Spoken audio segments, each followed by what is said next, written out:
గంజాయి తరలిస్తున్న 5 వ్యక్తులను తాడేపల్లిగూడెం పట్టణ పోలీసులు అదుపులోకి తీసుకున్నట్లు తాడేపల్లిగూడెం డీఎస్పీ విశ్వనాథ్ తెలిపారు. పశ్చిమ గోదావరి జిల్లా తాడేపల్లిగూడెం సర్కిల్ కార్యాలయంలో జరిగిన మీడియా సమావేశంలో ఈ కేసుకు సంబంధించిన వివరాలను డీఎస్పీ వెల్లడించారు.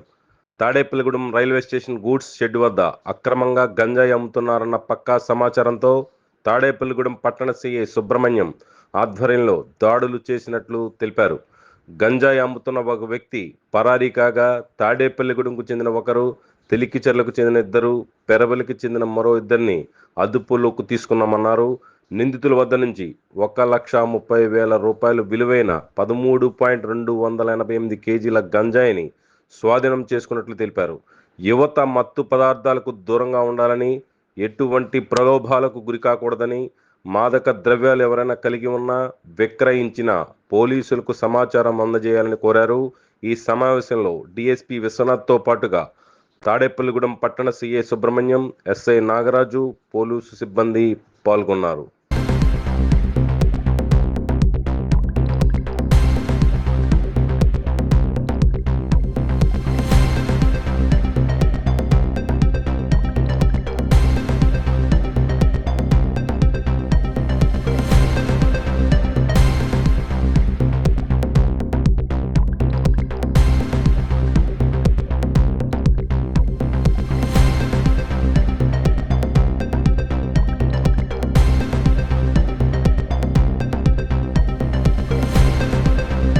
గంజాయి తరలిస్తున్న 5 వ్యక్తులను తాడేపల్లిగూడెం పట్టణ పోలీసులు అదుపులోకి తీసుకున్నట్లు తాడేపల్లిగూడెం డీఎస్పీ విశ్వనాథ్ తెలిపారు. పశ్చిమ గోదావరి జిల్లా తాడేపల్లిగూడెం సర్కిల్ కార్యాలయంలో జరిగిన మీడియా సమావేశంలో ఈ కేసుకు సంబంధించిన వివరాలను డీఎస్పీ వెల్లడించారు. Tadepalligudem railway station goods shed వద్ద అక్రమంగా గంజాయి అమ్ముతున్నారన్న పక్కా సమాచారంతో తాడేపల్లిగూడెం పట్టణ సీఐ సుబ్రహ్మణ్యం ఆధ్వర్యంలో దాడులు చేసినట్లు తెలిపారు. గంజాయి అమ్ముతున్న ఒక వ్యక్తి పరారీ కాగా తాడేపల్లిగూడెంకు చెందిన ఒకరు, తెలికిచెర్లకు చెందిన 2, పెరవలికి చెందిన మరో 2ని అదుపులోకి తీసుకున్నామన్నారు.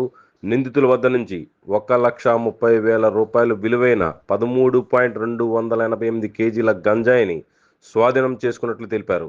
యువత మత్తు పదార్థాలకు దూరంగా ఉండాలని, ఎటువంటి ప్రలోభాలకు గురికాకూడదని, మాదక ద్రవ్యాలు ఎవరైనా కలిగి ఉన్నా విక్రయించినా పోలీసులకు సమాచారం అందజేయాలని కోరారు. ఈ సమావేశంలో డీఎస్పీ విశ్వనాథ్తో పాటుగా తాడేపల్లిగూడెం పట్టణ CI Subrahmanyam, SI Nagaraju, police సిబ్బంది పాల్గొన్నారు. ముఖ్యంగా ఇటీవల కాలంలో తాడేపల్లిగూడెం పట్టణము బాగా అభివృద్ధి చెందడంతో రకరకాల ప్రాంతాల నుంచి అలాగే ఇతర జిల్లాల నుంచి, ఇతర రాష్ట్రాల నుంచి కూడా అందరూ వ్యక్తులు వచ్చి ఇక్కడ నివాసం అనేది ఉండడం జరుగుతుంది. దీనివల్ల పాపులేషన్ కూడా దాదాపు 1,20,000 దాకా పెరగడం జరిగింది. అలాగే అక్కడక్కడ కొన్ని కాలనీల్లో కొంచెం ఎవరైతే ఈ చెడుదారిని పట్టిన యువత ఈ గంజాయి అక్కడక్కడ వాడడం అనేది మొదలైంది.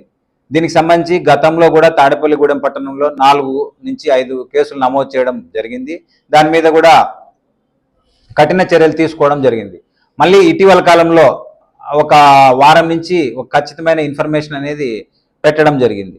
ఇటీవల కాలంలో ప్రభుత్వం కూడా ఈ గంజాయి వాడకాన్ని చాలా సీరియస్గా తీసుకొని ఇది సమాజానికి మంచిది కాదు, ఖచ్చితంగా ఈ గంజాయిని ఎటు తిరిగి అరికట్టాలనే లక్ష్యంతో ఈగల్ అనే ఒక సంస్థని, కేంద్రీకృత సంస్థని ఏర్పాటు చేయడం జరిగింది. దీనికి సంబంధించి నిరంతరము నిఘా పెట్టడము, ఇతర జిల్లాల నుంచి సమాచారం తీసుకోవడము, గతంలో గంజాయి అమ్మిన వారు కానీ, ట్రాన్స్పోర్ట్ చేసేవారు కానీ, వాడకందారుల మీద నిఘా పెట్టి ఖచ్చితమైన సమాచారం అనేది అన్ని జిల్లాలకి, అన్ని పోలీస్ స్టేషన్లకు కూడా నిరంతరం ఒక హెల్ప్ లైన్ ద్వారా, అలాగే ఒక కమ్యూనికేషన్ ద్వారా చేర్చడం జరిగింది.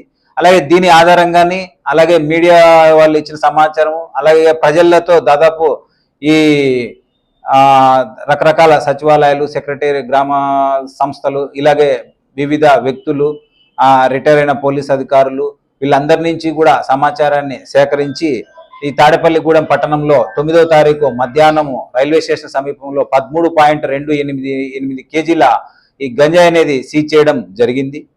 అలాగే దీనికి సంబంధించి సుమారు 6 మంది పాత్ర ఉన్నట్లు మేము ప్రాథమిక విచారణలో తేలింది. దీనికి సంబంధించి 5 మందిని అరెస్ట్ చేయడం జరిగింది. ఇంకొకరు వచ్చేసేసి అతను వెతుకుతున్నాము, అతన్ని కూడా తొందరలోనే అరెస్ట్ చేస్తాం. సమాచారము అందిన వెంటనే వీళ్ళందరినీ కూడా వీళ్ళ దగ్గర ప్రైమరీ ఇన్ఫర్మేషన్ కలెక్ట్ చేసి వీళ్ళందరినీ ముద్దాయిలుగా భావించి కేసు నమోదు చేసి దానికి సంబంధించి తదుపరి విచారణ నిమిత్తం తాడేపల్లిగూడ పట్టణం సిఐ సుబ్రహ్మణ్యం గారు దీన్ని పరిశీలిస్తున్నారు.